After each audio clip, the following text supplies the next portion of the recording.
What's up, everybody? Welcome to this week's Monday Mindset video. This week we're going to be discussing preparation and the key to preparation. So this past weekend, UFC came to New York and had UFC 295 at Madison Square Garden. I'm personally a big fan of UFC, fighting, and a lot of combat sports, and it's for many different reasons. And one of the things being, you get to see two warriors go into battle and they fight for either 15 or 25 minutes, depending on if they're fighting for a title or if they're fighting to move up in the rankings. So again, either 15 or 25 minutes. So the interesting thing that's overlooked a lot of the times, we get to see a small snippet of them actually competing against each other. So that 15 or 25 minute time period. But what we don't see and what ends up happening is, before they actually get into the cage, there's a whole thing behind them that gets them to that point. To be fighting in the biggest octagon, the biggest promotion, the biggest organization, and also in the biggest arena, being Madison Square Garden. So remember how I said at most we'll see maybe 25 minutes of somebody fighting? What we don't see is the 3+ months behind them that goes into their training camp to get prepared for that fight, for that occasion, for that promotion, whatever else it might actually end up being.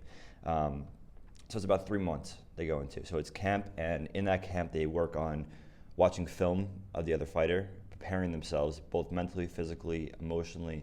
I can only imagine the feat they go through just in that 3-month period, also the weight cut and everything else. So in that time period, they're cutting out, maybe bad things like could be junk food, it could be alcohol, other substances, whatever else they're cutting out that they like to do or enjoy.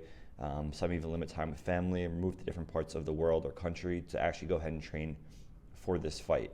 Again, that's 3 months away. So they're cutting out 90 days, or about that, of their lives. And they're submitting themselves to this camp to go ahead and win when they get to the octagon and fight for that 15 or 25 minutes. It might also even be 5 minutes, but we don't see is that 90 days before them. So if you think about it, 3 months, and if they're in there for 25 minutes, the 3-month timeline, if you're going to put it down to minutes, is around 130,000 minutes.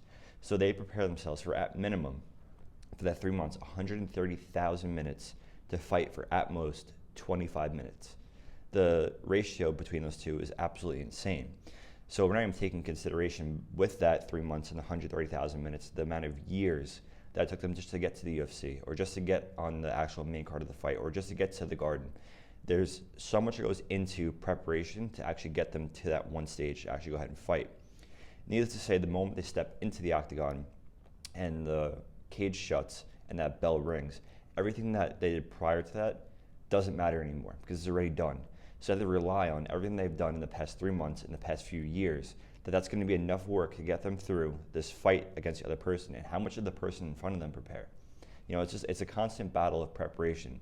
Not only is a big part of fighting going to be mental, and do you have the mental strength to keep on pushing through a time maybe you're down and around, or you get knocked down, or you're not in a good spot, you're getting pressured. It's that 3 months and years of hard work that took them to get to that point. It's all you could focus on is what's right in front of you in that moment, and trust yourself that you did enough work behind you to prepare you for that moment. So if you think about this in our life, what can we do to better prepare ourselves for a certain situation? In this case, they're going to war essentially, but where are we going to war in our own lives? Whether it's going to the gym every day so that you could finally do X, or you could finally go to the beach and feel comfortable. That's your preparation for that war moment. Or it's going to school and showing up every day and getting good grades and studying so you could finally graduate and move on to the rest of your life, move on to the next chapter of your schooling, get a job that you want to do. If showing up to work every day so you can crush your job and secure that promotion, close that deal, secure that new client, whatever it might be, there's so many different ways that we could prepare prior to the moment. And if you don't prepare, then you're not going to win in the moment. Whether you use it or don't use it, it's better to have it under you and in your arsenal of tools that you could use to better facilitate in the moment when you might actually need it. So preparation is key. If we can prepare for anything in our lives, we're ready. If you're not ready, then you're not going to be able to jump on these opportunities, these circumstances when they unfold to you. So think about what we could do each day to better prepare ourselves for that war moment. Just how these fighters prepare for minimum of 3 months, but also years of hard work behind them we do not see. It's going to be the same case in our own lives. When we reach some point of success, there's some kind of preparation behind us that led us to that moment. It's not just a random thing that happens where you just win. Sure, might have little wins here and there that come out of nowhere, but a lot of times the big ones and the meaningful ones come from a lot of preparation prior to. So think about how we could better prepare ourselves to face our battles and go into war and dominate in every sector of our life.